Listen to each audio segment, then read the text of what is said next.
Hey, Schwartz.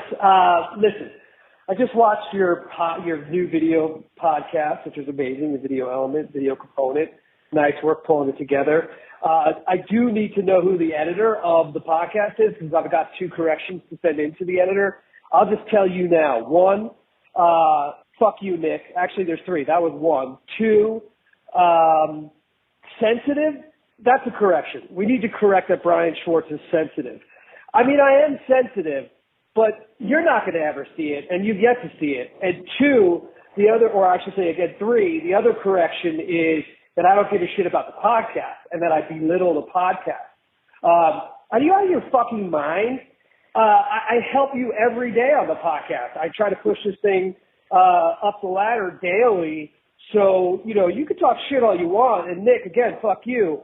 But you guys can talk shit all you want, but at least talk factual shit. What are you, Republicans now? Get your shit together. Bye. Hey, one more thing. Any other manager that has to put up with your shit after you're going a bender would fucking jump out the window. Just remember that, all right? Because this isn't all on me. I'm not perfect, and I'm definitely a part of the problem with our poor communication. But it is so difficult and challenging to deal with you the day after you've been on a bender. You should never talk to me the day after you go on a bender. And by the way, you shouldn't go on a bender. Bye. Oh, wow. That's good. If we don't count, it's better. That's how locked in we are. Don't count. What the fuck? Let's go. Hell yeah, I take partial credit for that. 50-50, baby. And we're back. We're back. Is this episode 1? This is officially episode 1 I of was season ask. 5. Okay. Yesterday was last week was like, hey, we're back. hey, Intro. This is what we're doing testing now. out our shit. Hi. Test run, but it turned out pretty good for a test run. It did. All right. And we're back. Andy Frasco's World Saving Podcast. I'm Andy Frasco. This is my co-host, Nick Gerlach. Season 5. And this one is we have a guest. A good guest. 2 guests, technically, right? People who aren't pessimistic about the goddamn music industry. You're just never, you're never going to be satisfied. It's a tough industry. Here's the thing. No one ever tells you it's going to be easy when you start out, do they, though? No. Everything, anyone who's ever older than you in the music industry goes, don't do it. Don't you dare do it. They are dead in their eyes. Don't. Go get a job. Start a family. And we just truck in, and then we're like, this is hard. Yeah, maybe I am just not satisfied with anything. I don't think you. Why do I feel that? Why? It's like, do you think I'm like I've been like that since I was a kid. Really? Just like never like I've always think there's something better out there. Well, I think that's healthy on some level, but you do. It's a bit chronic with you, isn't it? Yeah, and it gets me fucking in a spiral and depression sometimes. But it's also you're like sometimes an asset. What do you mean? Well, sometimes our biggest curses are our best assets too. Like, you know what I mean? Yeah. That's why you're such a hard worker. Yeah. If you were satisfied, you wouldn't, be working in fucking 12 hours. Imagine if you weren't an alcoholic and you were this driven. You'd probably be president of the United States by now. Oh man, maybe that's why I drink so much because I'm like fucking. Just no, I think you're just like alcohol. Let's not overthink that part of it. I think you just like getting drunk and having a good time. Diagnosis complete. Wow. Thank you, doctor. Yeah. But we got Lorentz on the show tonight. Love that band. They're fucking badass. So let me get it clear. It's a sibling duo. Yes. And then the band is like, but it's their band, but they're not related to the rest of the band. But they've been together forever. We had them open for us 5 years ago. Yeah, I don't think they'll be opening for you anymore, huh? Not anymore.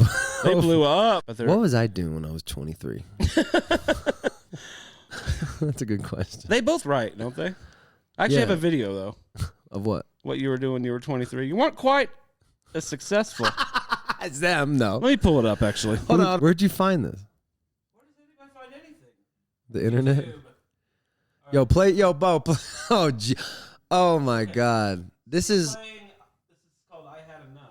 Oh, yeah. This is a song. This is when... there's Gonzo, too. Damn, look at me, dude. So you're 15, I think? 23. Okay, but I love this. So this is just like... It's like one of your first big shows or something? Yeah. Who are first you big show. Like Casey and the Sunshine Band or something. So look at Ernie Chang looking like the Matrix. This is clearly... Oh, my God, dude. This is clearly some situation where, like, You guys are way overhyped and way too... Still, the Cougars out. The Cougars are out. Look at that. I don't know about that dance. You retired that dance move, huh? I retired all that shit. The legs don't go up as... I love Ernie. This is a classic young sax player move. The tucked-in dress shirt with the dress pants at an outdoor rock band. This is the first time. Pause that video for a second. Hold on. I want to hear this for a second. Look how hot you were. Jeez. This is when I was smoking 2 packs of cigarettes a day when I first started smoking. What were you going to say? I forgot. Now that this is blowing my mind, dude. I can't believe I've been on the road through this since fucking 19. So this is my first crew. The bass player, Matt. This is like one of your first bands? This was the first formation of the band, or second formation. So Matt was the guy. I used to manage his band. Mm-hmm. That's the guitarist? Simply Lost. This is the tech guy? This is the other guy. He was in the band. He was the first guy. He stayed with me for like 6 years. He was like a metal dude. And he quit because why? I think he quit.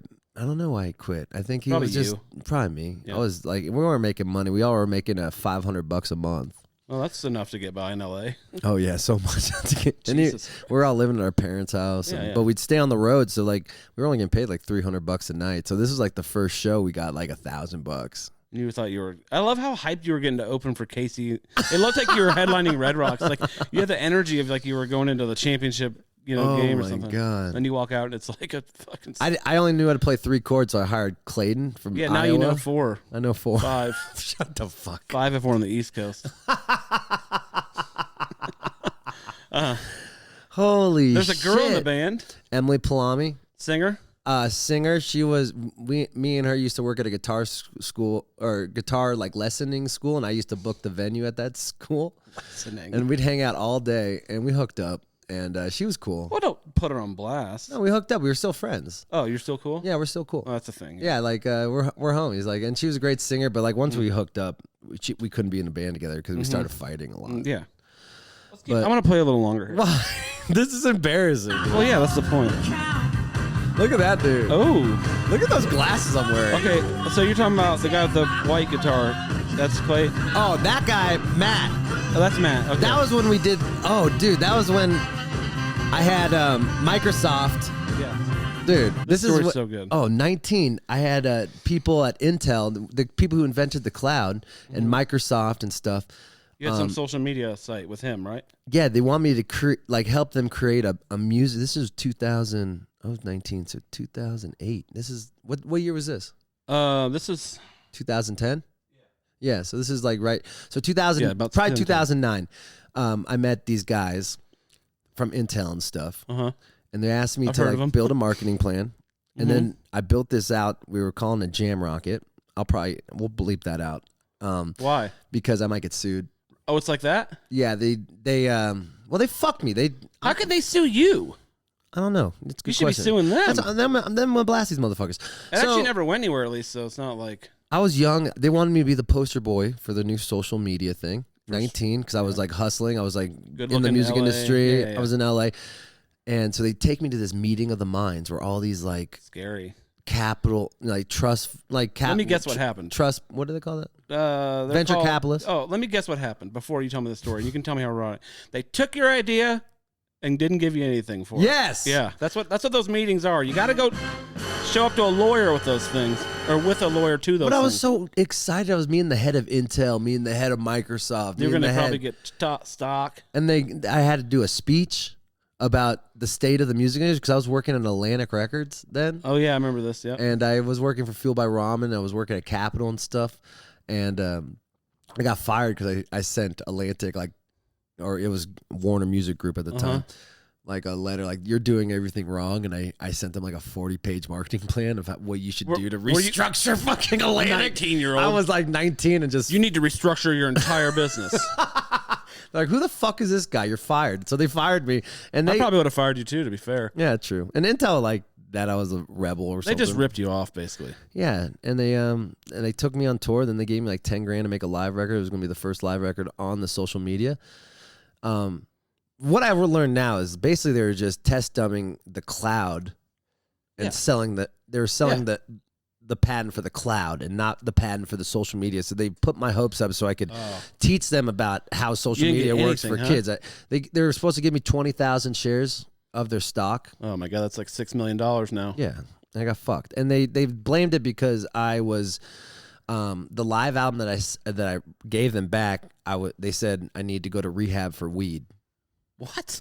Yeah. This is why I hate nerds. I'm over nerds. Me too. Go away. Mark Zuckerberg, get out of here. You nerd. They get this bullied. Is why I don't trust anyone in the music industry anymore. They get bullied their whole childhood, and then they're geniuses, and then they get these billion-dollar companies, and then they take it out on every cool person around them. I know. Fuck these people. I'm so over nerds being in charge. It's not good if they become in charge. Why? Because it's Watch a sci-fi movie. Every bad guy is a nerd. I saw that in Spider-Man. It's never some... All the bad guys were like these nerdy scientists. Yeah, they're mad because they didn't... Whatever, when they were 18, and they're taking it out in the world, but they just happen to be computer geniuses, so they have $3 billion so they can do it. Zero personality people are running the world right now. God damn it. I'm scared. Why? You're right. Nerds! God. But this is why I've been so bitter about the music industry. Because ever since 19, like the first when I was like happy, like I was like I am a lover of the music industry. I'm a lover of the music industry. I love every aspect of it. I love going to marketing calls. I love making budgets for fucking records and tours. Gaslighting your manager. But riding in the van. And they totally fucked that whole thing. They fucked the whole thing. Yeah. I mean, it's not going to get any better. I don't know what to tell you. Oh, man. Spotify, baby. What do I do? Speaking of that, let's talk about our sponsors, Repsy. Well, they're not. They're like a good part of the music industry, though. Yeah, they're helping bands out. They're casting light, We'll talk about them then. I want to talk about them. Bands, sign up for Repsy.com. It's easy. You can put your band profile up there. You could have the boys out there in Alabama help you book some shows, fraternities, festivals, clubs. They're cool. They're probably in a bad mood today. They're probably in a bad. I don't know. They're probably in a good mood. Well, they're Alabama fans. Oh fuck! They lost. But it's like, I'm sorry, you only won 8 of the last 10 That's years. what I said too. I wasn't feeling bad for my Alabama friends. I got a homie in Birmingham, Jamie, diehard Bama fan. Yeah. Flew out to the game. That guy's was watching Alabama basketball. Yeah, he loves Bama. And I was like, should I call him and text him like, oh, haha, or like, I don't feel bad for him. No. They've won 8 times. They win all the time. Their basketball team's killing it this year too. All right. But they might make the Final Four. I do feel bad that maybe Repsy feels bad because they're a sponsor. I like them. They give us money. So yeah. So sign up for Repsy.com. It's easy. It just helps. Your agents are working hard right now trying to book the next year because everyone's stepping on each other's toes. So you might as well sign up. They're not going to take your agent's cut. Every week. And if you don't have an agent, they'll take a little cut, but it's worth it to have someone. A little cut? Oh, no, it's a little dip? Well, if you don't have an agent. Oh, yeah, if you don't have an agent. They don't take a cut. So sign up for Repsy.com. 85%. Nothing big deal. A little off the top, The money goes to them, then they'll send you a check after the gig. It comes in a birthday card. Oh, shit. What were you doing at 23? I don't have any clue. No, I had just graduated from college. No, I was out. I was like a gigging sax player kind of. I had this band, the Twin Cats. Mm-hmm. We were like a fusion-y. We used to open for Humphreys and stuff like that. Wow. And I was working at Sam Ash sometimes. Right. I lived in Indianapolis. Oh, that's cool. It was okay. It could have been worse. Could have been better. What do you mean? Just my life when I was 23. Were you like nerdy? Were you getting pussy? Yeah. I mean, I don't think I've ever been. I do nerdy things, but I wouldn't say I'm like a nerd. You know what I'm saying? Yeah. Like, what do you mean? No, I don't. I'm not that nerdy. I mean, you hang out with me all the time. Yeah, you're not nerdy. Yeah, that's what I'm saying. Like, but maybe like inside, players. Like what you don't show the world. But I do have some nerdy things. Like what? Like playing saxophone's a little nerdy, right? A little bit. I mean, I was in the middle school band. Oh, hot. No, it's nerdy. Why? What? But like you didn't pick on all the band kids in high school? No. I feel like it's the same thing as like someone playing middle school baseball. You're practicing your craft. I know, but they don't think about that. They don't think of it that way when they're 13. Really? No, but I didn't really get picked on. I think there's like band kids and then there's like band kids. So there's like a difference, right? That's the thing. There's like band kids that are like, I was in band because I like to play music. But then there's these other dregs band kids that are like, they don't fit in anywhere socially. Yeah. So they like, and there's no cuts in band. So they join band and that's kind of they're real weird. A lot of them are weird. Yeah. Harry Potter type kids, Yeah. And they're all the ones that can't play. And they ruin the whole image of band kids, I think. Once again, nerds. Ruining it for everyone. Just go away. Take your $3 billion and go away. He's already bought half of Hawaii. He's probably going to ruin that. Yeah. Zuckerberg. Who, he did? I think he owns like some obscene amount of acreage there. Really? So does Bezos. And they like try to, like all the beaches that are public? Right. But they do this thing where they buy the property that leads up to it. And you can't get to that. Oh. So shady. What fuck? God, they're just so mean people, these people. Yeah. Nerds. Ugh. Since I got picked on when I was 14, I guess I can take it out on the rest of the world for the rest of my life. What did you get picked on when you were 14? I know, I'm talking about Mark Zuckerberg. Oh, yeah. I was pretty short, though, when I was a kid. Really? I was 5'2" my freshman year of high school. Really? Yeah. 5'2"? I was really short. I was the shortest kid in my class till like sophomore year. Were you like a little skinny dude or what? Yeah, I was a little kid. Did you still have like the same like fucking... Yep. I've like there are pictures of me when I was like 4 years old not smiling in photographs. Shit to do, man. Damn, who's stone faced like that in your family? We're not a goofy bunch. Yeah. Definitely not. I guess my mom's side's a little more stoic than my dad's side. They're all like British, Did they were you unsatisfied as a kid? No, I had a pretty decent childhood. Really? Could have been better. Could have been worse. I don't know why. I don't want to go back to that. Why the fuck am I unsatisfied with everything? I don't know. Something in your DNA. Are your parents like that? My mom isn't. My mom is like that. Really? Mm-hmm. I would have said it was your dad. Because he works in real estate? No, my dad is like, that's just cool. a good, like, when you work in a commission-based field, like, never being satisfied is a good trait to have. Or Yeah. Stop making money. Yeah, it's like, I think like it's like when I was a kid, my parents were always like, oh, you got to play this sport or you got to do this. Or you got to do something all the time. Oh, yeah, that's because they didn't want you in their house. I know, that's what I'm thinking. Yeah, it's not because they wanted you to try all these things. My mom did the exact same. I had a single mom, kind of. Yeah. I had a stepdad, but... And, like, dude, she had 4 kids, and a lot going on, and a full-time job, and it's just, like, I was, like, signed up for everything, Yeah. It's like free babysitting almost. I know, but it made me feel like I'm not satisfied unless I'm just working all the time on all these different things. Well, it's better than being a lazy ass. Yeah, that's true. We had this conversation. Like, I'm excited. Like, we're only playing on the weekends all year, really. And I'm just so excited that we have something to do during the week. Exactly. This podcast. Yeah, I mean, you got to have something to do all day. You're right. Yeah, I think that's what makes me happy. When I don't have anything to do, I'm fucking sad. Yeah, that's why you never stay home ever. You got to work on this. What is this thing where you just can't stay home at night? You got to go out. You get FOMO bad, huh? Yeah, I get FOMO bad. Or it's just like, I don't know what to do in a house. This is why I don't sleep in my bed. I know that's the same thing. So, like, what is that? I live in this amazing house. Let me set this up. So, Andy's got a cool house here, whatever, blah. So he goes out every night in Denver. Okay, it's Tuesday. He's going, like, you go out every night, and you don't even sleep in your own fucking bed when you come home. You sleep on the couch like some sort of vagrant. Like you're coming home drunk, and your wife won't let you sleep in the bed. And you're some, Irish Catholic dock worker. Yeah, why do I... And you snore all night. But no, you live here alone. What is this, 3,000 square feet? I don't know. I'm bad at that. 2,400, I don't know. Okay, whatever. A lot of room. Got a nice bed in there. There's a TV in there. Why don't you sleep in the bed? I think because I've been on the road for 15 years and I've slept on couches, and that's what's comfortable. I don't think that's it. What do you think it is? I don't know, but I don't think it's that. But like when you were a kid, did you sleep in the living room on the couch a lot? Yeah. I did too. I used to get yelled at all the time. I would like sleep in the basement at my dad's, and he'd get so pissed. Why? Because dads just like you to be where they want you to. You know how dads are. They like the order. Yeah. I don't know. I slept in my room a lot. No, I really didn't. Yeah, you had to be close to your cum drawer. My cum drawer. Let's not get back into that. Oh my God, we talked about that last week, didn't we? Yeah. Oh my God. Yeah, you told everyone about that. God, so gross. God, I am a gross human. You're an open book, unfortunately. I know. This is why women are staying away from me. No, they're not.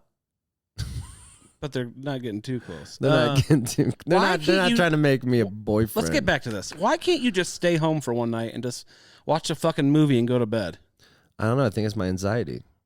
But when I'm like alone with my thoughts, I'm just in my house and like thinking about. What's wrong with being alone with your thoughts? I love being alone with my thoughts. I know. I don't know. But it makes me nervous. I feel like if you did that, you get a lot of thinking done. And I never have any bad thoughts anymore. I'm just like waiting for a bad thought. It's like I'm waiting to get cancer. I'm waiting for, like it's scary sometimes when I think. You shouldn't think about that kind of stuff because you can't do anything. I try not to think about stuff I can't control. I know. And you know what I did? Why don't you try to just like 3 nights next week not go out? I did that last night. I'm going to do that tonight. No, you're not. You're going to end up. But when I watched the game, I fell asleep at 9. Oh, no. See, that's the thing. You have Beau here now. So now you have a person around. Yeah. It doesn't count. I know. Oh, so I'm still not alone. We got to work on you learning how to be alone. I know. People think you're alone, but you're never really alone. I'm never alone. I'm always with everybody. You're with like 300 people at all times. Yeah. Anyway. Is this your parents' fault? Yes. I'm just kidding. Maybe because I was always alone. Oh, here we go. Maybe because I was always alone at my house. I was always like by myself. Were you a latchkey kid? Yeah. I was just like always like my mom was old, didn't really, Your parents had you older, right? Yeah. So she was like kind of done with fucking parenting, I think. And yeah, both your sisters turned out really good, right? Yeah. I mean, yeah, they have the same issues. From her angle, she did like, they have careers and lives. Totally. Yeah. But like emotionally, I don't know anything about my other sister, but the close one I'm with, Steph, we have the same kind of issues. Mm-hmm. Well, that could also be genetic, DNA things. Because my mom has that same issue. Mm. You're a lot like you're your mother's child, aren't you? Yeah, my dad was Except working. the party side. I'm probably if I become a father, I'm gonna be more like my dad, but emotionally, you think I'm like kids? my mother. I don't know. Do you want to have kids? I think go back and forth. Like right now, healthy. I can't have a fucking kid. Well, you can. I'm praying I don't. Yeah. It's not that hard to not have a kid, actually. I've done it for a long time now. Yeah, me too, but like, it's the same thing going back to like, I'm expecting getting cancer. I'm expecting. Don't compare a child to cancer. No, but it's like, I'm thinking of the worst thing that could happen. Yeah. Like, I don't think about like the great things that a kid could benefit into my life or a dog. I think about the other stuff. Yeah, so do I. That's why I don't have kids. Anyway, let's go and interview Lorentz, and maybe I'll ask them about their family life and how they were raised. It's got to be weird touring with your sibling. Yes, that's the first question I'm asking. That seems impossible. And I want to get the real answer. They seem like they really get along, honestly. They do. You can't fake it. It helps that they're both good. But there's got to be like you love your brother, but you always have to have a fight with your brother about something. Oh, every single time we talk, it's some sort of contest. Yeah. Right. Well, you ready for the interview? Yeah. Ladies and gentlemen, please enjoy my next guest. They're amazing musicians, songwriters. Their band is killer. They're brother and sister, Gracie and Clyde. I think you're going to like this interview. I don't know what it is yet because this is the first time we're doing it with a video podcast. So Larry. Hopefully it's good. I think it's going to be great. Those guys, we've been getting closer and closer through the years. But please welcome to the interview hour, Lorentz. I'm calling him Larry. I'll call him Larry too tomorrow. Hey, Larry's. All right. Hi. Hi. Wow. How's it going? Good. Good. It's always so weird when, it's like you have conversations always. Like I've known you guys for about, 5 years now? Yeah. And then you put it on, you put some lights on it and a camera and all of a sudden everything gets freaky. I'm British now. How's it going? Clyde and Gracie in Denver, Colorado. What's going on? Well, we're playing a few shows because we had some people in our band had COVID on the last run of this tour, so we have to make up some shows now. Is that weird to like when you feel like everyone's clapping at the end of the tour? Yeah, we finished. Oh shit, we got to do some makeup dates. Or did you really feel like this is the end of the tour? No, this just feels like what's funny is that these dates were on the fall tour poster and then they got canceled, but then we had a spring tour already planned. And so now these dates are also the first dates on the spring tour poster. Right. So like, this is kind of just this weird middle ground where it's between. So I still think that we were able to feel like when the fall tour did end, it was a celebration. It felt like it was over. And this is just this random, like, got to go back and just kind of do the work. Up some stuff that we didn't do. You know what I mean?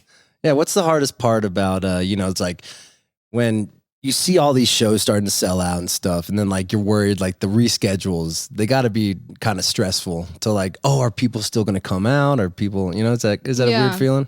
Yeah, especially now because like COVID just changes every single day. So it's really hard to ask people to commit to come to a show when they don't know what if the state of the world's going to be in X amount of weeks. Totally. Or if it's going to get canceled again, or if someone's going to get COVID again. Yeah. But shout out to y'all.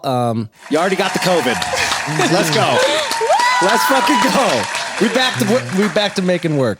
I'm so scared to see what the other buttons do. Oh, they're moaning. And oh, that's funny. I'm not getting any of this. I know, but I like that he said I'm so scared what the other buttons do, and you're like, oh, it's totally nothing. They're just moaning. I love, by the way, that you were like, yeah, we could do shoes on for the interview, and you're just fully barefooted. I never wear love shoes. that. I'm always barefooted. I love that. All right, I want to talk about New York. You guys grew up in New York. Mm-hmm. All right. I feel like a lot of local New Yorkers really learned how to like, I don't want to call it the hustle mentality, but like really learned how to like put your feet into the industry at such a young age. Yeah. Like, tell me about your mom. Tell me about your dad. Tell me how you got, you know, being educated with this. I think New York's a part of it. I definitely think our parents are a part of it. Our dad is a screenwriter, director. I would say like he taught us so much on the creative side about just the importance of good storytelling across all kinds of art. You know, we think of songwriting as just like a form of storytelling, and whatever it is, stand-up comedy, talk show, no matter what it is, it's just like trying to captivate people with good stories. And our mom is a dancer, so there's obviously a lot of crossover into the way we think about music from that. But then I think like New York also just, whether you want to call it the hustle or just your exposure to a lot of different people, and just like the idea of being independent from an earlier age, like just literally having it be your responsibility to take the subway home from school at an age when most of our friends that weren't in New York would be getting picked up by their parents or whatever. I think it just teaches you to like think a little differently about how to navigate the world a little bit. And I think in terms of hustle, I think that like, I don't know, that's an interesting question. Like, would you say that like our parents, like artistic backgrounds help teach us the hustle? Like not really. Kind of it's two. Yeah, I think it's two different things. I mean, I think what New York and our parents taught us was that like we were capable of making things happen for ourselves, which I guess is a version of saying the hustle, but it wasn't so much about like getting so much done in a certain period of time, which I feel like hustle maybe indicates, but they were definitely like the city and our parents and our upbringing really made us have this sort of innate confidence to make our own shit happen. Yeah. In some ways, I look at people that didn't grow up in a place like New York and didn't have parents that worked in the arts as having the most hustle, because like New York is where everything's happening. One of the 5 places in America where like there's a huge hub of like where most people would move to if they're trying to do it. Right. Like, and so it's like us, we were already there. Like we already lived there. We already knew the city. We already knew people in the city. We had already seen from growing up what it looked like to live as like a self-made artist from our seeing as our parents. So in some ways I actually have like the ultimate respect for people that like grew up not in New York and grew up without any knowledge or contact to that world, because that's like the ultimate hustle to try to make those inroads for yourself and to like move to New York and be like, I've never been here. Oh, hey, put that mic a little close to you so I could hear you a little bit. No, that's totally true. I totally agree with that. Did they force music and arts on you, or did you woke up and you were like, damn, I want to be part of the art? Yeah, definitely didn't force anything on us, even to the point of like, I wanted to be an actor from a young age and my dad's a director. And like, there was just no part of like, he never wanted to take me to auditions not because he wasn't incredibly supportive, but because he didn't enjoy being in that part of the environment where it felt like a lot of people like kissing up to people and just that sort of, there's a little bit of a toxic environment. And he was so supportive of me and wanted to help me prepare or anything like that. But, you know, just being in the world of it, that feels very like show business parents. It was really that he didn't want to, our parents are like the opposite of stage parents. They don't want to be in the environment of like, you know, the parents that are like forcing their kids into any version of the arts. Seems like a lot of the kids who force them become fucked up later. Yeah, I mean, we're fucked up, but not because of that. Yeah. What is it because of? Just all the things that happened after we grew up. You know, once we entered into the world, really, that was really what I personally fucked me up. But. Like what? Like going to college? Like going to Brown? No, I mean, I'm kind of kidding, but probably just. No, I mean, you're fucked up. I'm fucked up. Let's not lose. But I think it's a combination of like, you know, what's in my DNA, what I've experienced in the world, being a woman. A mouth's dropped.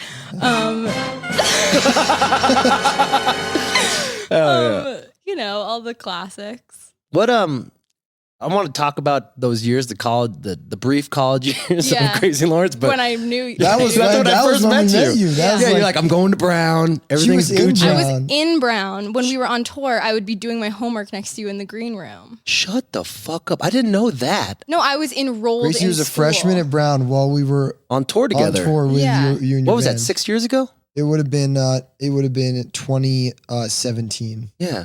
Oh, 5 years ago. And so also what would be happening on that tour, which is hilarious, is that I was trying in any way possible to get college credits. So I researched that the school gives out internship credits if you're doing a job outside of school and you do a minimum amount of hours. And I talked to Clyde about it and we were like, I should be getting internship credit for being a musician and being on the road. So then, but someone had to be overseeing it and like writing a report at the end of it.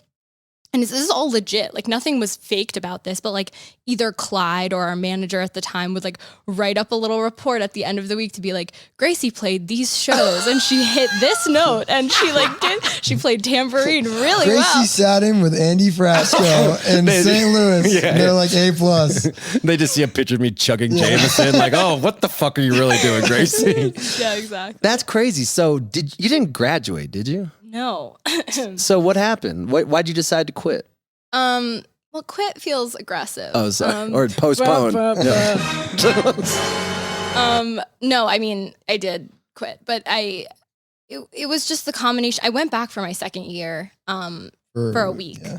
And I was there for a week, and within that week, we played a festival. I like flew out 3 times within 1 week to be with the band and also to go home for auditions, and it was just crazy. Like it wasn't even a choice. It wasn't like I was having this, you know, difficult decision of like, I love it here, but I want to do, it was like, I can't be here. I can't even find classes that would allow me to do what I did last semester. Mm-hmm. I think I had sort of a fluke situation where I figured out a way to have a certain number of classes in order to get through the year. And I didn't have that the second year. And I liked college. It wasn't a like, fuck you to the system. It was Rhode Island seems fun. It was super fun. Great school. Also, all of them went there. Yeah, like we all went there. The rest of us all went to Brown, and we were playing shows at Brown while Gracie was in high school. So like, holy shit. So Gracie would come up almost every weekend. So Gracie had already had. I felt like I had college already. Gracie had been to like. Gracie had been not only been the performing act, in some ways the center of attention of like of dozens and dozens and dozens of college parties. You went to Brown? Yeah, I went to the whole band. That's how y'all met. Yeah, for the most part. There's some nuances within that. But yeah, like we grew up with a couple of them, and then I went to Brown with a couple of them, and then the rest of them we met at Brown. But yeah, no, we were like a Brown college band. That's like where we started at Brown in Providence, Rhode Island. And so we were just cutting our teeth playing like frat parties and shows. Yeah. House You're parties bringing your stuff. 17-year-old Yeah, sister. younger. I mean, Gracie. What's the craziest 16, shit you 15? saw when you're 16 at these parties? I don't know. It wasn't like Brown is like, you know, no one's gonna. I don't know. But like some of the other, you never came up to like Dartmouth with us. I did come up to Dartmouth with you guys. I definitely sometimes played the other schools that were a little rowdy. Brown was kind of like a chill place. So I mean, isn't it an Ivy League school? So it's got to be hard to like, you know, maintain your grades and shit. Yeah, but I think that like some of the Ivy League schools go pretty hard from a partying perspective. I think that Brown just has the reputation of being the kind of like more chill, artsy one. Mm-hmm. So like the parties were never like, I mean, they were definitely like whatever, but like it wasn't like it wasn't like what you see on like Animal House or like the crazy like frat party type Yeah. thing. No. But that does exist at some other schools, and we definitely played at some of the Also, we schools. went to high school in New York City Yeah. at a school that the partying was pretty like comparable to college partying. How did you deal with not burning out? I mean, you were doing musical, right? You were doing a musical when you were writing younger? a musical right You're writing now. a musical. You're in a band, traveling. You're Yeah. going to college, and then you have this acting career. Yeah. How did you deal with the mental health of this whole thing? Of getting stretched everywhere, left and right and I stuff. think weirdly when I was younger, I feel it more now, and I have to make more of a conscious effort now that I'm at the ripe old age of 24 Let's to go. like to what hit it. I was going to clap for that. You made it. I felt the impulse to like care for myself a little bit more. I think at the age of 17 or 18, I was running on 2 hours of sleep for, for those few years. And it was just this crazy adrenaline rush period of my life. And I definitely like was emotional and had super highs and lows throughout that experience in a definitely probably unhealthy way. Mm-hmm. But it didn't hit me in a real way until probably recently, or even during the pandemic, when I was still doing so much work, but I was home and I had more of the opportunity to reflect on the amount of stuff that I had taken on in the past few years. Yeah, and like, how do you deal with that, Clyde? You guys are writing partners, right? Yeah. Yeah. So when she's always busy and stuff, like, how do you like get her to like stay present to like He's always busy too. Like Yeah, I do a lot of other different things. what? Well, I do a lot of music for film and television, whether it be writing songs for film or TV shows, or also like doing full like instrumental score, composing scores for. That's how I first knew you. So Right. you were in some Hugh Grant movie, Yeah, and then it's like you have this piano bar. It kind of felt like Full House a little bit. yeah, that's very possible for sure. Dude, I How fucking did- loved By the it. way, That's how speaking you of found which, us? Yeah, Spotify Weekly. I found you guys. Then I fell in love with this one song so damn fast. I Mhm. think. Yeah, And I fucking went into a deep man crush on this man, like Wow. heavy. I Wow, went into I'm honored. everything. Like, well, to just turn the camera on you for a second, I was recently watching the Gary Goldman HBO thing Oh, yeah, I and saw scored that you that. did the score for that. That's so That's sick. such an amazing. He's a New Yorker thing. too. Yeah, I'm such a huge fan of his. Goldman he understands New York and he understands depression. You know, it's like one Yeah. thing that I didn't understand until I started talking to him, and like how hard it is to like how easy it is to get burnt out from all this stuff. Yeah. I mean, you're Yeah. scoring. What else were you doing, Clyde? Well, I do a lot of scoring and songwriting. I do a lot of stuff for the band, and like Gracie and I are really partnered on a lot of the creative stuff for the band, but then we also have our own different responsibilities within the band. Like I'd say that I'm very involved in a lot of the like business administrative side of what it means to run the band in a way that Gracie's not. Mhm. So like when she's doing an audition, I might be working with Jordan and our management and whoever else to be working on booking the next tour or budgeting the tour or any number of different things. Also, like I'd say that I'm a little more hands-on involved in some of the nitty-gritty of the production of the Lorentz music. Gracie's definitely very involved on the writing level and on the production too. But there's definitely enough work for me to do with like Johnny and Jordan when Gracie's not there, that like we are more kind of like the producers of the Yeah. songs, so to speak.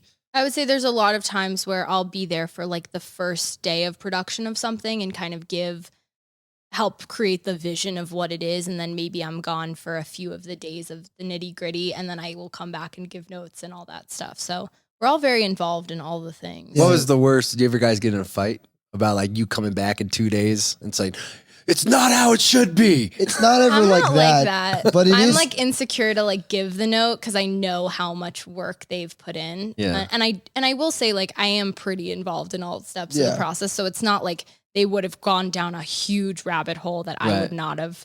But what seen you're coming. describing definitely happens in a different tone. Like, you know, like if Gracie isn't there and me and Johnny and Jordan are working, you know, we're the three people that are like kind of often working on production on a day to day, and then other people help out. And we come up with an idea for, a transition from the pre-chorus to the chorus, and we spend all day really dialing it in. And then Gracie comes in and like, she's never like, this is all wrong, you guys are idiots. Cause also like Gracie, no one is it's a very democratic process to some degree within us. So it's not even like Gracie would have the authority to say, no, this is wrong. Yeah. But like, we all want her to really like it. So if she comes in and says about something that the other three of us really were like on a good track on, and she's like, ooh, I don't know if I love this. It's like, we're all like, but it's like, it's not mad. Yeah. And I think a lot of the ways that those things get resolved is like not by abandoning the road that they were going down. It's like the note behind the note. Yeah, exactly. Or the idea behind the idea that we did and coming Maybe I just hate that like what the bass is doing there versus like that whole moment is cool, but something about like the way it's coming across is not right to me or something. It's also like we have very similar tastes, so it's rare that I'm gonna really not get where we're coming from at least. Like, yeah. I got a question. Don't take this the wrong way. So like when you're writing a love song, yeah, you're basically singing to each other in a little bit.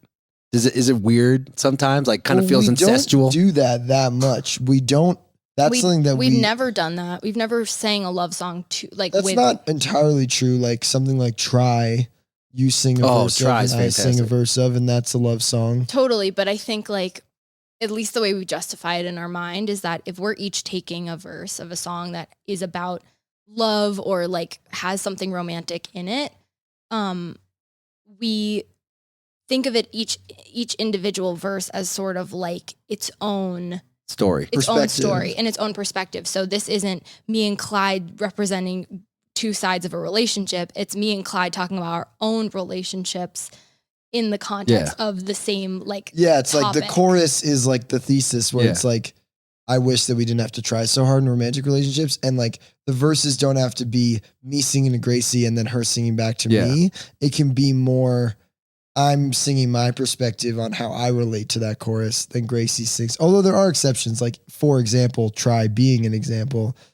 I do think that is a song that I wrote all the lyrics of and did write your verse from the, in my mind, perspective of the person that I was in real life going through that situation with. Yeah. What were you going through?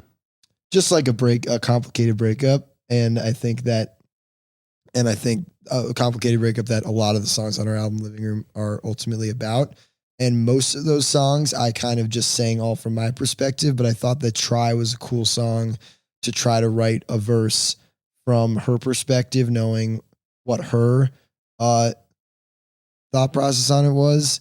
And then I thought it'd be cool for Gracie to sing that verse. So there are some moments like that, but we've never sat down. Like that's almost her playing a character that I've written. Yeah. We try to stay clear, but it can be challenging of writing traditional love songs where we're just singing to each other, which is why we end up writing in our like current single that we're promoting, "Don't Lose Sight," so much about things that aren't love, because it's easier to have each of us get a meaty chunk of singing into something where it's also why in like a more romantically or relationship-y themed song, you'll never hear us, or I don't know, never, but very rarely will hear us trading off lines. Yeah. Like it's easier to separate it verse and verse, because then you feel like there's a little bit of a separation of singing towards each other. Like "Ain't No Mountain High Enough." Exactly.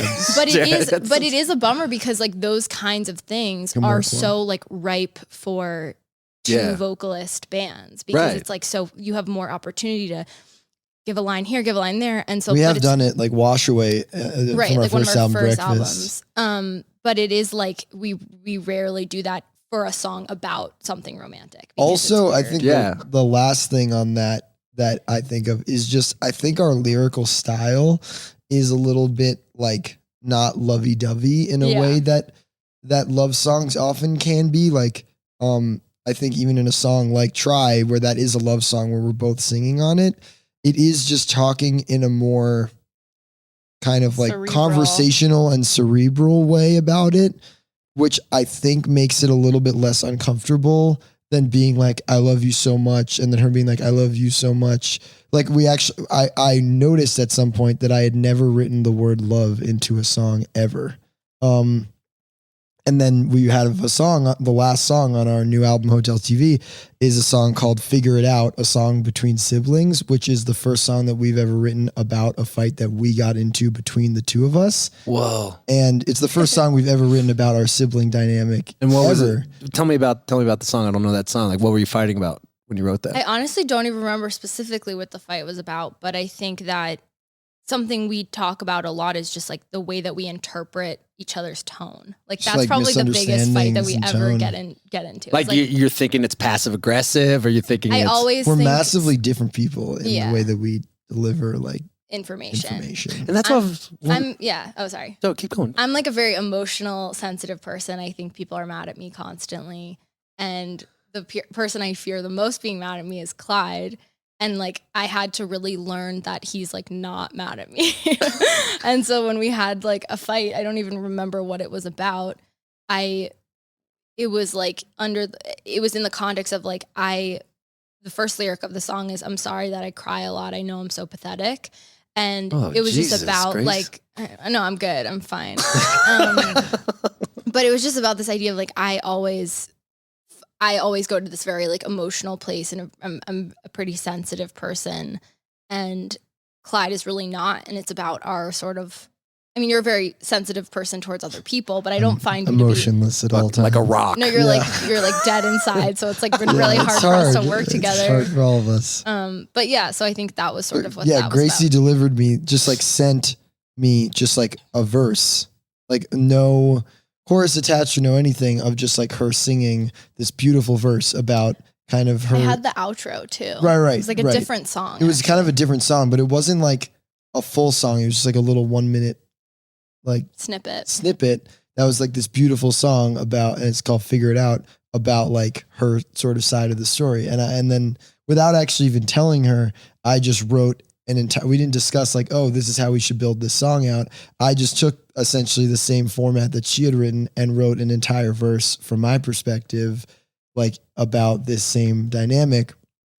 But to the point that I was saying earlier, I wrote a lyric in that verse that says, I've never sung these words before, but you deserve I love you. Oh my God.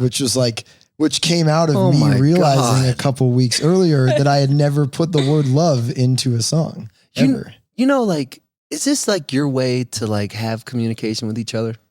Like in Well, that it's the way? only time we've ever done that. Yeah. But it was kind of interesting because it was also the most sort of uncollaborative we've ever been in a way in the songwriting process. Because usually Grace will be like, here's an idea for a song. Let's sit together and build it out, whatever. And this was like this interesting thing where she wrote her part and then we didn't even discuss, oh, you should write your part. I just like wrote my part and then we just pasted them together. Or like going deeper, like it feels like it's like really like it explores like the relationship of you being brother and sister. Yeah. Like, I mean, I think that we communicate pretty well together all the time, but I will say that any fight or disagreement that we have, which is rare, but it's usually just about, you know, the same thing over and over again, which is just how we communicate with each other, whatever. It can never get to the point where it's too bad or it's too deep because we like share this thing together. mm-hmm. And I think that it might sound fucked up to be like, the business is what holds us together. And we've never but the really, band is kind of like our child in a way. yeah. Like, And we really like nurture this thing together to the point where we're constantly in each other's lives.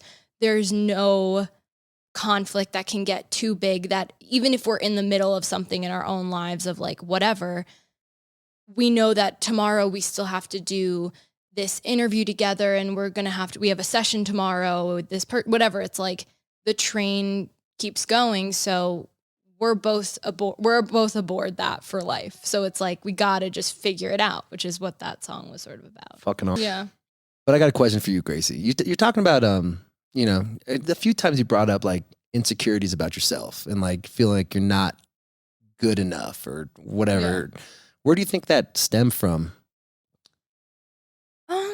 I don't know. I mean, I have the very like classic cliche combination of being extremely confident and insecure at the same time. And I think when I hear about or read about other female performers, whether that be Janis Joplin and people who are not just the performers, but they contribute to the art, like behind the scenes, or our writers, Carole King, the Go-Go's, women that I admire that are in the arts. I think that there's a really, and men too, I think there's like a really interesting combination of being super confident and having that sort of inner feeling that like, this is what you're supposed to do and meant to do. And no matter what criticism you get, that that's true, mixed with I'm probably my harshest critic and I have insecurities that range from, the classic, the way I look to the way I sound. And I've become really comfortable with those insecurities. And I don't think I let those, reign my life in a way. Did they used to? I think I used to be really hard on myself on the way I sounded. I weirdly, even though we have a song called Freckles about the way I look, I care so much about being funny that the idea of like looking funny didn't always bother me as a kid. My dad's a comedy writer. I grew up doing improv. The weirder you look in those circumstances, the funnier you are. And I took extreme solace in that. Like the classic, like ignorance is bliss thing, or like the more you know about all the things you could be insecure about. That's one of the toughest and best things about getting older. Like I never knew about anxiety when I was a kid. I was just put my head down, didn't know about depression, but the more things you learn about, and they're like, oh shit, was I depressed when I was a kid? Like we never ever think about that. Yeah. What about you? What were you insecure about when you were growing up? I mean, I think that I have always had like a lot of things that I'm thinking about, but I think I've always just sort of had a like, it is what it is and what can I do about it approach. Not to like pat myself on the back. That's not necessarily better or not, but like, I think even like a difference between me and Gracie that I think is interesting is I think that you have a more clear set of goals that like, if not met, they would make you somewhat unhappy, or at least like you've stated that to me before. Like, I think if Gracie's not like a very successful on like 4 different things, that any of them being very successful on them would be a miracle. Setting myself up for failure. Like you've said to me, like, I think I'll be deeply unhappy on some level if I'm not like wildly successful in all 4 of these areas. Yeah. And like, that's a somewhat irrational thing to say, but I think you mean it from the bottom of your heart. Yeah. And I think for me, it's like, I just love the things I love. I want to run with them as far as I can. I don't have as prescribed of a, like goal set for them. So I think that that's in some ways makes it easier. But then on the other hand, I do sometimes have these like identity questions about like, what are my goals and what do I value? Like a big thing that I wouldn't know if I would say I get insecure about it, but something I grapple with and struggle with a lot is my relationship with just like the idea of like ambition. Like I am a very on paper, super, super ambitious person. Like in terms of the hustle, like you're describing, and like people that I work with are like, think of me as a very detail oriented person that's like trying to milk every bit of value out of every opportunity. Not maybe in a social way. I'm not like manipulating people, but just like, all of our deals, I really look over them. All of our strategy, I try to really optimize. I'm an optimizer just by nature, but in my heart of hearts, I also like have a lot of deep, like philosophical problems with like the premium that we put on like overworking ourselves and like uber ambition and the need to feel to like constantly output so much like in the world, and especially maybe in like America, and especially in like the creator career of America, which is what we're in. So I have like this weird struggle where I'm like, I can't help. I almost have like this compulsive need to try to optimize things and be as efficient as possible. And like, if we're thinking about what our touring strategy is, and I'm like, oh, I really think we should do this, I can't help but like try to make it happen that way. I don't know if I'm saying a thing that makes sense, but it's like, so glad you brought this up because I've listened to your song False Alarms maybe like 100 times. Yeah. And I really feel like what you're talking about is what that song is about. Yeah. Right. You know, this is what totally. your hearts of hearts is talking about. Totally. Yeah, can we go over that? Because this is what I really Yeah. like. It kind of that's the song kind of makes me feel. I don't know if it's John's His verse John's is so verse. incredible. It's incredible, but you are saying the same thing he's saying. Yeah. And that's what I really am like, damn, okay, these guys are really on simpatico about this idea. It's like kind of like the ambition idea. Like, why are we spending all this time? Like, we're like doing all these nitpicking things, like just to get a bunch of false alarms of if we're going to get famous on this one song or this album or this tour and stuff. Totally. Tell me about that. I mean, I think it is. It's like, what are my goals? Like, am I trying to make a great song? Am I trying to make a hit? Are those the same thing? If I'm happy with the song, but it's not a hit, like there's just all these questions that you ask yourself. And like, again, like those are the things that I get personally insecure about like where I place my values. Cause again, I don't have as like defined set of goals as maybe some other artists do. Like, I don't want to be famous. I don't not want to be famous, but I just am not sure that that's a goal or non-goal for me in either way. So I think False Alarms for me is a song about like trying to sit down at the piano and think like, when I'm getting so much noise in my ears, like what am I trying to do with a song when I'm writing it? You know, when I was younger, it was simpler. And now it's like, you know, it's been a while since I tried to write a song like this, take a good 4 chords and let them loop as is.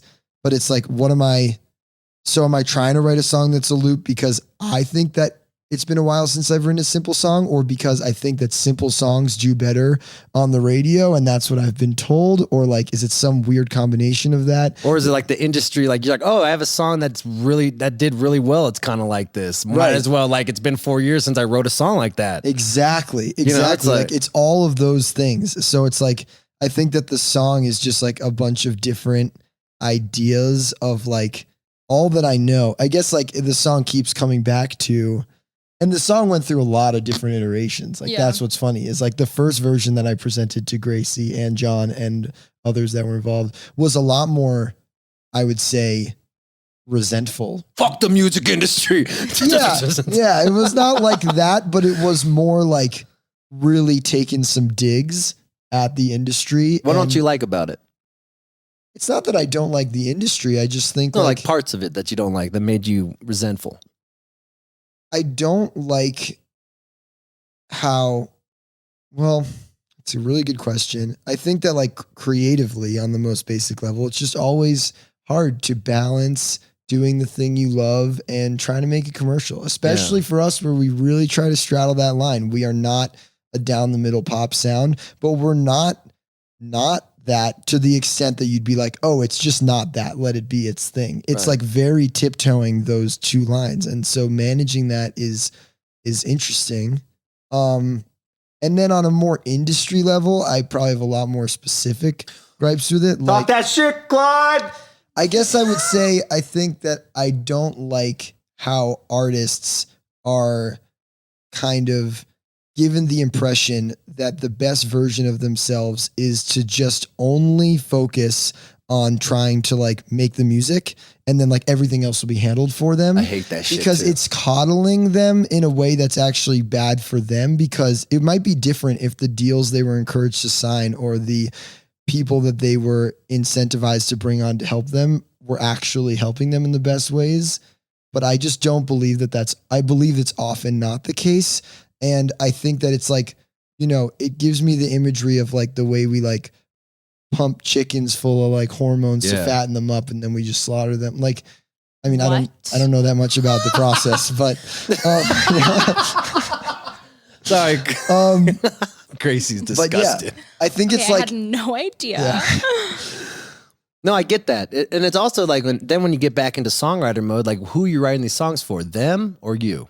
Yeah. I mean, there's a million different things. And like to really get to the bottom of my gripes with it, we need to like crack out a spreadsheet. And I think that's part of the problem is like the wool is being pulled over people's eyes in ways they don't even realize. Like artists don't understand where, and I don't mean to make it all about money because it's really not all about money, but what it is But about to survive it is. Music business. Right. What it really is about is artists being able to make the music that they want to make. Yeah. And then in order to make the music you want to make, you need to be able to live on that music. And in order to live on that music, you need to have an understanding of where the money flows. Yeah. And so I think that like I have a lot of nitty gritty problems with like the specific dynamics of like for the deal that you're doing for a concert that you're playing, or maybe your record deal, or any number of kinds of deals. I can point to a lot of specific things that I think are kind of messed up. But the problem is those things are kind of like unsexy to talk about, and like And I couldn't explain industry standards that have been like rammed into the ground, and things that I couldn't explain in like 10 seconds without like pulling up numbers on a podcast, you know. So it's like hard to like communicate those things without sitting down with artists and being like, let's take a look at this, you know? Yeah, that's why that's why we're simpatico, because I'm in the numbers all day. My Totally. manager fucking hates me because I am in that numbers. Like I'm looking for some rats. And by the way, we love our team. Like none of what I'm talking about is I do too. Me thinking that anyone on our team We've is specifically trying to fuck us. like It's gotten a team that really understands us and really appreciates sort of the novel perspectives that I think Clyde has on the industry, and wants to go down the road of being supportive of trying to make it a more equitable process. At first, was it alarming for your manager that you wanted to be so hands-on on the business? yeah, but yes, 100%. Same. And I mean, you could ask him, but we signed with him when we were already kind of going. Mm-hmm. Like we had other managers in the past. So we signed with our current manager, Zach, who's awesome. When we already kind of like the train was moving. And so it wasn't like, oh, we'd like to do this. It was sort of like, this is how we do things around here in terms of like, these are the things we handle ourselves. And yes, he would be the first to tell you that he was like, that seems like very unconventional. Yeah. And it's been an interesting, like, I think that like, there are definite things that he's like, I think this really shouldn't be on your plate, that we were doing ourselves, that like, we have had him help us move those things to not being on our plate, and like seen, and it's great. Yeah. And then there's been other things that he would have been the first to tell you 2 years ago when we signed with him. They are crazy for doing this themselves. And now he's like, I totally get it. Yeah. And like, and you know, but so yes, I think it's a really interesting Yeah, dynamic. and it's a game of psychology, because like managers have to understand the mind of us, you know, to at least get the most, you know, efficient way to work together is a collective. You know? Totally. And managers is a really interesting position, because you kind of, it has to feel like family too, especially anyone Especially that for we us. bring Same. on board is like, we're a family band. If you're going to hop into this operation, you're going to be really in the weeds with us. You know, when we do meetings, we do them at our apartment. Like it's going to be like that. And we couldn't be luckier in terms of the people that we've like. Yeah, you got a great with. team. Yeah, same. I've been with my guy for 5 years, but doesn't mean he still doesn't piss me the fuck off sometimes. You hearing this, Brian? Sometimes. I'm watching you, bro.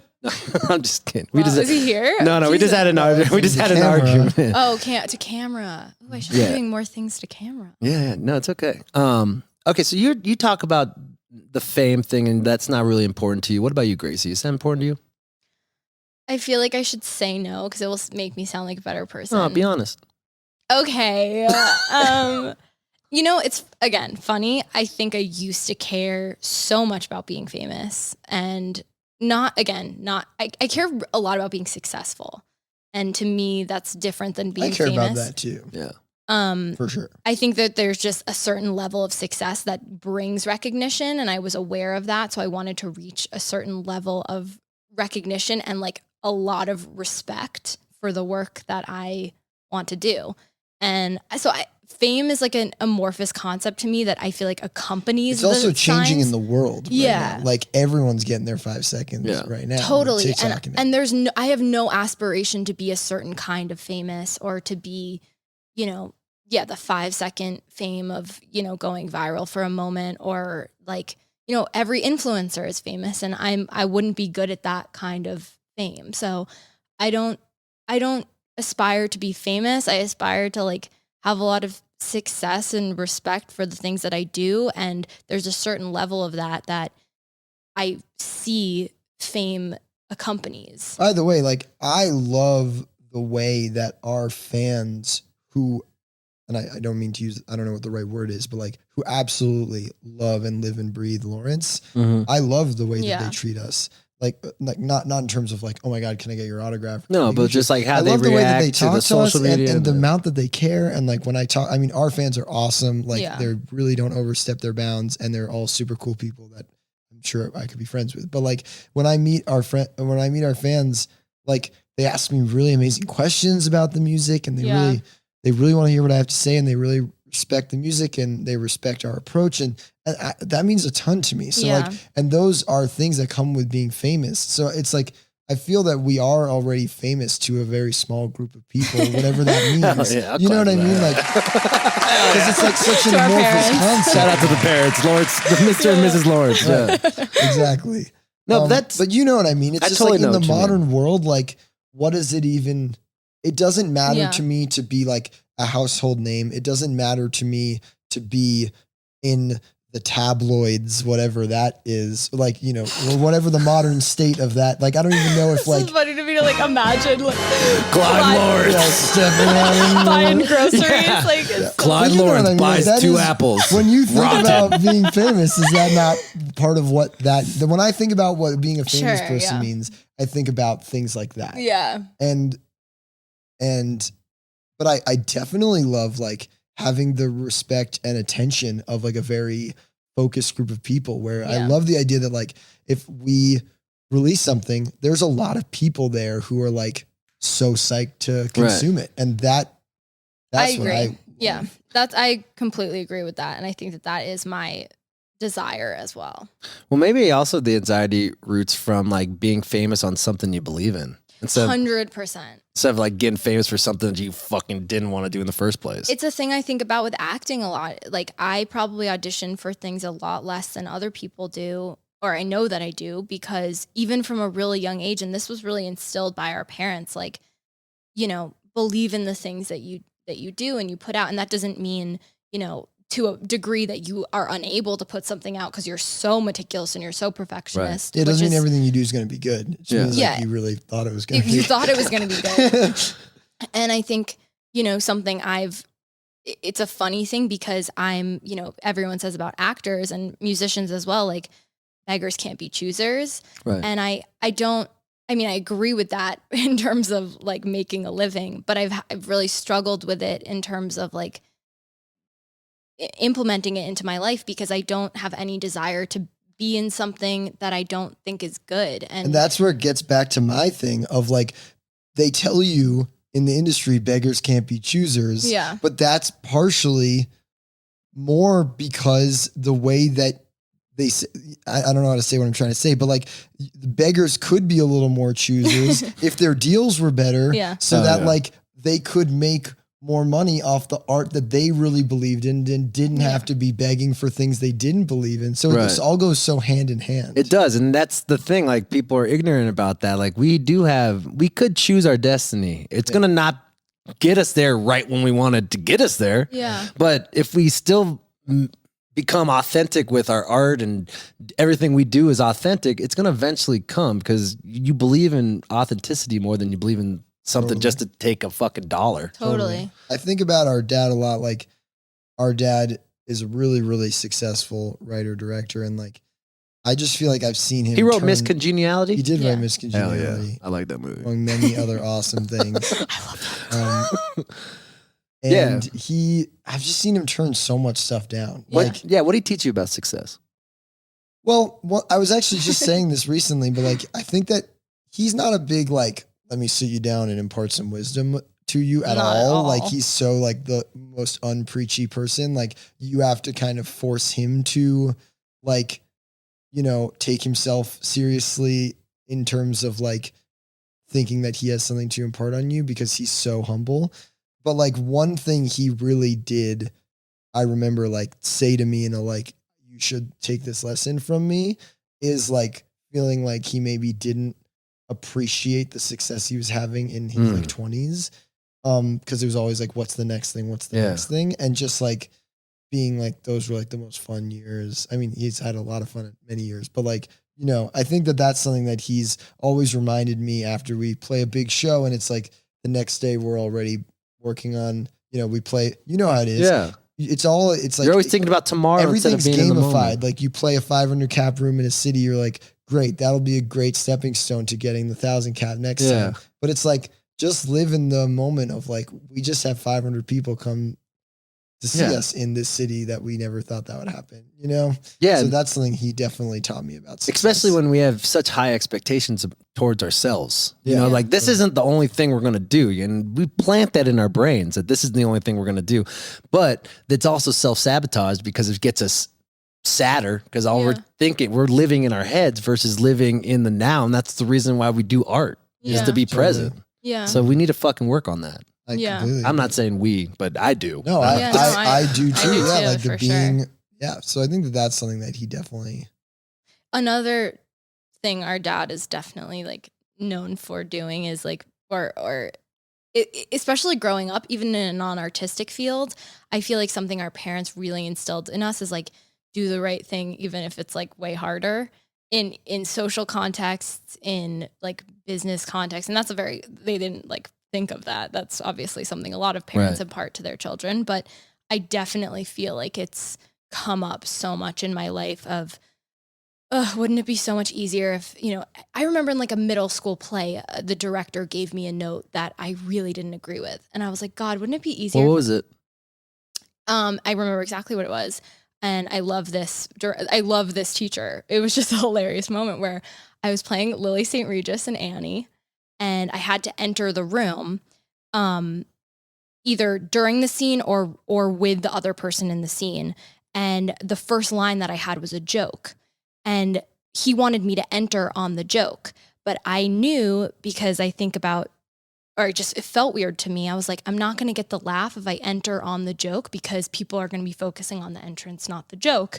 And he wanted me to enter in a specific way that just didn't feel right to me for what the character was. Yeah. And I'm like 9, so this is like holy stupid. Shit. But I was like so consumed by it, and I knew it wasn't working. And in the moment, I was like, okay, yeah, sure, I'll do that. You're 9 years old and you're with your peers and whatever. And then I went home and I was like really stressed about it. And I talked to my parents about it, and they were like, you should say something, obviously that's scary to like go to the, director of the play, and I did. And he was obviously super nice, but he was like, okay, like whatever you want, and super kind guy. And it was all great and fine.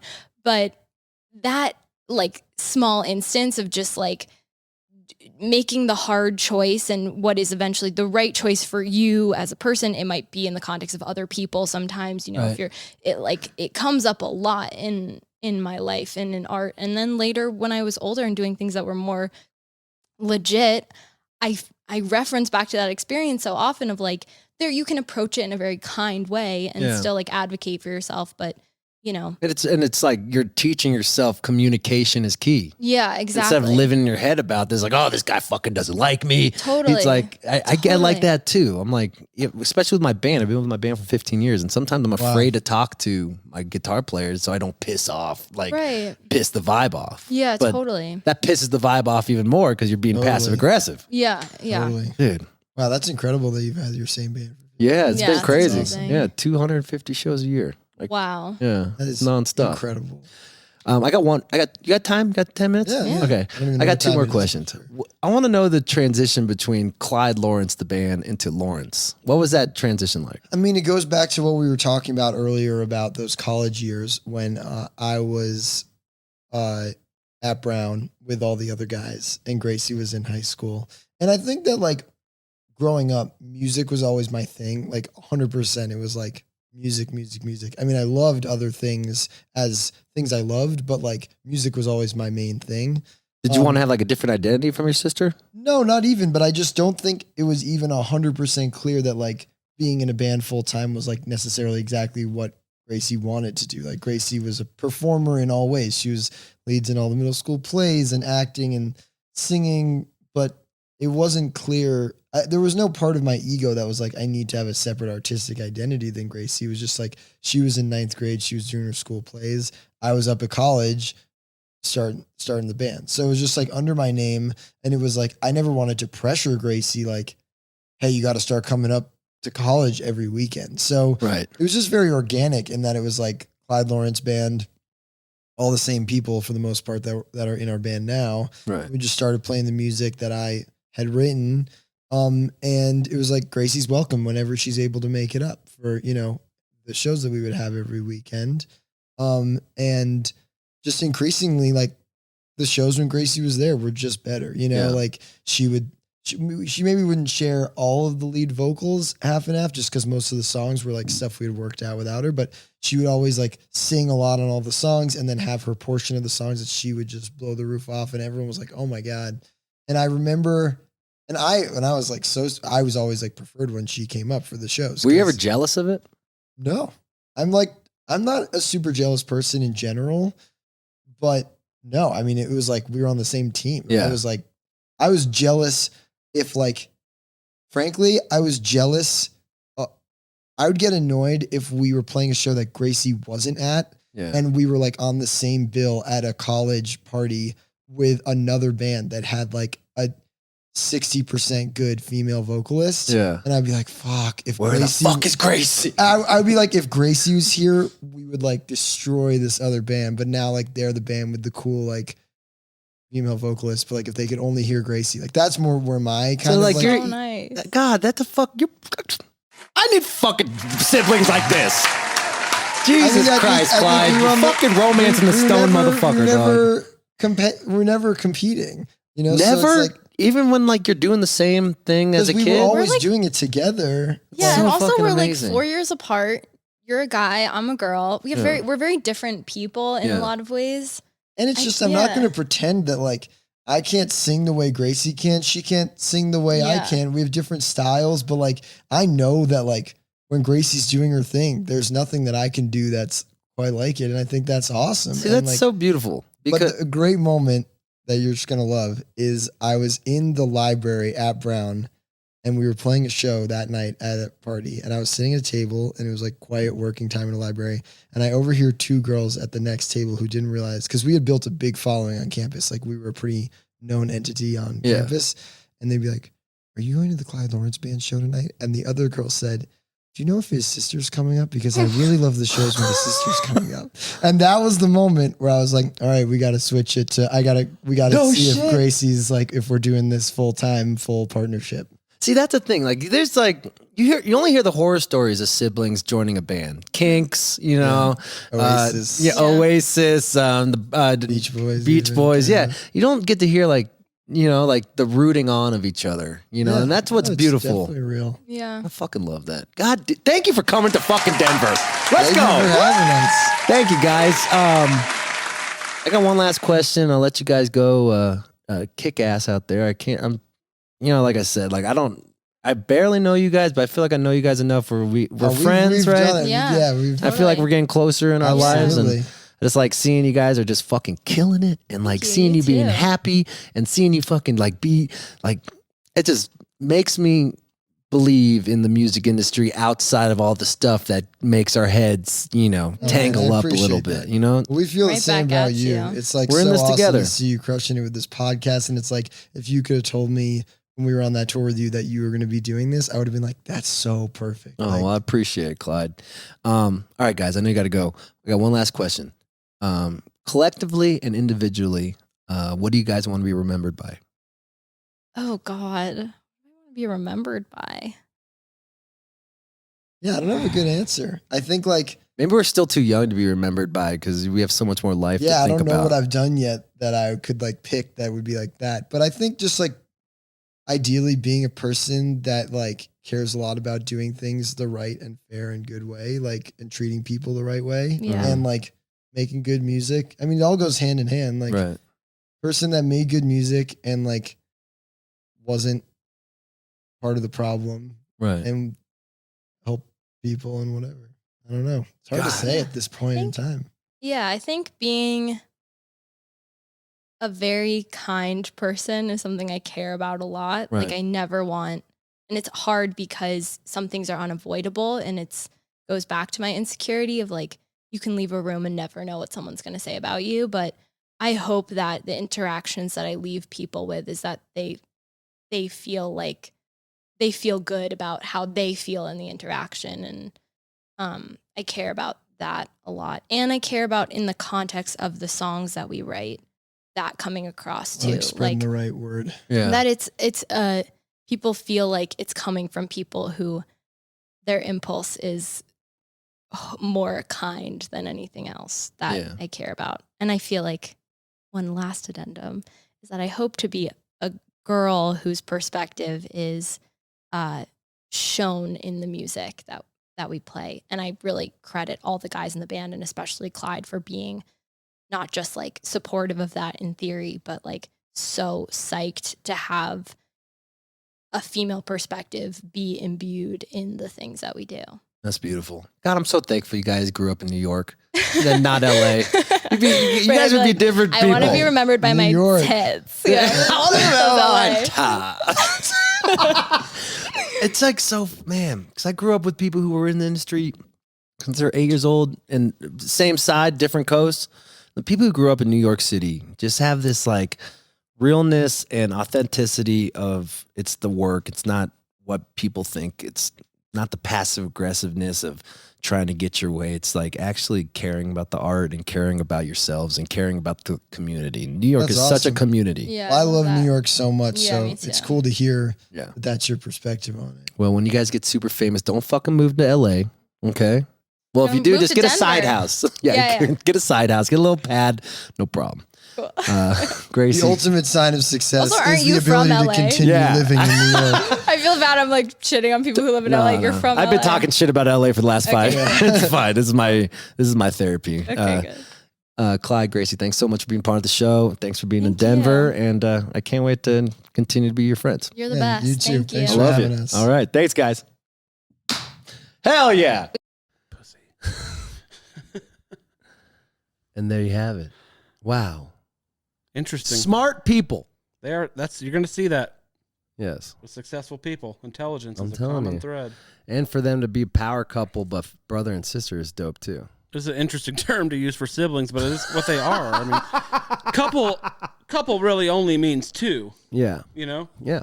So if you want to make it weird, you're the one making it weird. Yeah. You know? So shout out to Lorentz. Thanks for getting vulnerable with me. Supremely talented people. First interview at the house. Supremely talented people. Yes. Yeah, I'm really proud of them. They're fucking killing it, and I'm Good, just good feel people like too. I bet they have great parents. Yeah, Yeah. they seem like they do. Big bro. I feel like a big bro. It's good. Yeah, okay. Yes, that was a great episode. Good. And first episode live. I'm proud of us right now. Come on, come on. We're really doing it out here, Bobby. We're semi-professional. We're semi-professional podcast. We're like in the minor leagues. We're trying to get to AAA right now. Yeah. Yeah. You have any dates you need to pitch? Yeah, actually. Where are you going? Where are you playing? First of all, I want people to download my live album I made from our tour where I opened for you. Oh yeah, when you took out all my information as the headliner at the Yes, Ogden. because it's not that. Well, I took out all the other ones too. No, it was really funny. It's pretty funny. I was like, I need art, and I didn't want to spend more than 3 minutes on it. And then you could tell it's just like clip art shading. Yeah, I did it in like on my phone, like in Instagram stories. I literally did it in Instagram stories and then like saved it and took it out. It's good. So bad. I like bad stuff like that. So what is it called? It's called Nick Gerlach the Musical. Okay. A retrospective look back at the fall of 2021, the greatest year of our lives. It really was. We really bonded. Our lives, everyone's. It's sort of a joke because it was a terrible year. I put it on Bandcamp. It's only on Bandcamp because it's got samples in it, you know, so I can't really do Spotify. Just look up Nicholas Gerlach on Bandcamp. It's free. Okay. Shows. I'm opening for Menor at the Lyric Cinema in Fort Collins. That'd be fun. 22nd. 22nd. The day after your thing. Oh, dance party. Jan 21. So if you want to get a weekend of Gerlach and Frasco. Boom. Go to January dinner, 21st. Denver.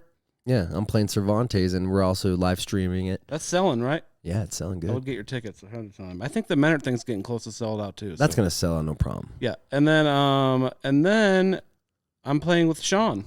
Oh yeah, February 4th in Cervantes, Denver. Yep, we're doing Led Zeppelin tribute with horns, which will be fun. And here's the thing: it's been moved to the big room. It's now a Marshall Fire fundraiser. Yeah, Dave. Here's the thing: it's Dave Watt's birthday show. He had tragically lost his house, and a lot of other stuff in the fire. So yeah, it was already that. He's the drummer on the show too. Good job. So get tickets to that. That's gonna definitely sell out. That'll sell out. That sells out every year anyway. Yeah. So yeah. And You're moving to the night. big room. I'm curious if you'll sell 1,000 tickets. I think you will. I think we will. Yeah. We did last time when it was in the big room. So Fuck yeah. Congrats. Yeah, and Chad, Dave, we're gonna try to get Dave Watts on the show to talk about his house burning. Yeah, down. it's like, does he want to? If he wants I to, don't want to ask.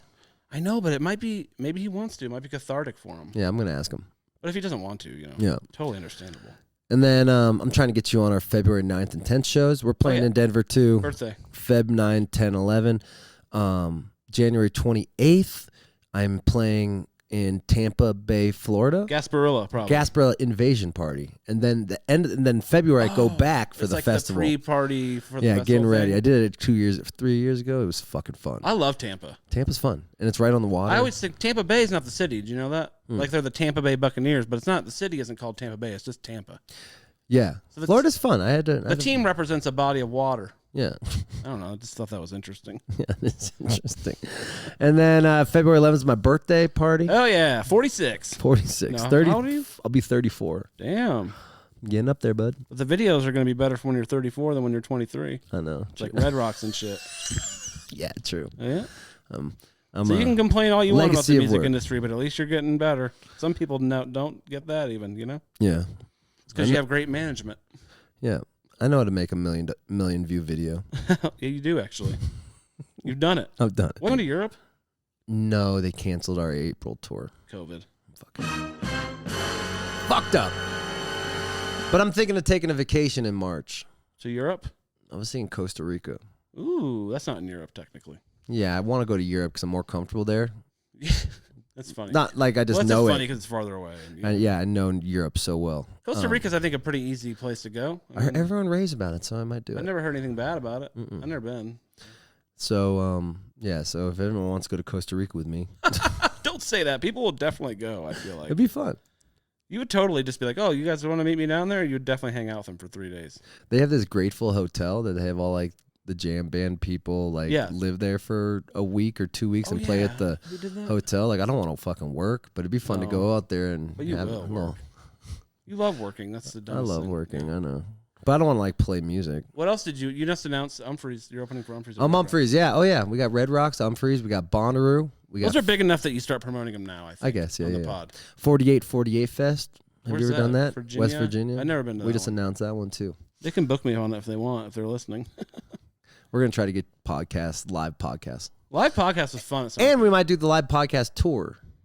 The tour live. Nick and Andy talking cities? shit in your town. What cities would be good? I'll look at the analytics to see what. You got all the cities. analytics like that. I want to Yeah. see him. When do I get to see him? Well, Joe hides them from me. I got to ask him. He doesn't give me the password. Why? I don't know because Gatekeeping. I think because it's like our time to talk. He's gatekeeping, isn't he? I'm like, hey, what are the numbers? How did this show do Joe, last week? quit gatekeeping. The analytics. It's 2022. We need our analytics. I know you're right. Maybe he just doesn't want you to freak out all the time and look at him 6 times a day, though. Yeah, like You would definitely do that. That's what Bongiorno says. I always look at the Google calendar. He oh knows. my God, dude, Brian.